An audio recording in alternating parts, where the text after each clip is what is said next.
Hello everyone, কেমন আছো তোমরা সবাই? আজকে বিকালবেলা ঘুম থেকে উঠে দেন গ্রিন টি খেয়ে নিলাম। এক্সারসাইজও করেছিলাম, ওটা রেকর্ড করতে ভুলে গেছি।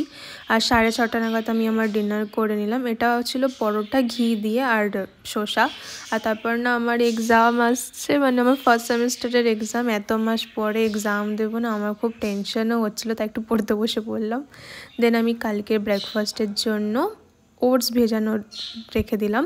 এই যে 1 চামচ ওটস, মানে একটা স্কুপের মতন ওটস, আর ওর মধ্যে দুধ আর দেন চিয়া সিডস। 1 চামচ চিয়া সিডস দিলেই এনাফ, বেশি চিয়া সিডস আমার ভাল লাগে না। তো ওটাকেই ওভারনাইট ফ্রিজে রাখতে হবে, নর্মাল ফ্রিজ।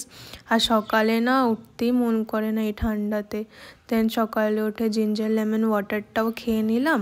আর তারপর হচ্ছে এই যে 2 ডেটস দিয়ে আমি আমার ইন্টারমিটেন্ট ফাস্টিংটাও খুলে নিলাম। তারপর ওভারনাইট ওটস, এই যে ওটসটা খেয়ে নিয়ে। তোমাদের ভিডিওটা কেমন লাগলো জানিও। Bye bye.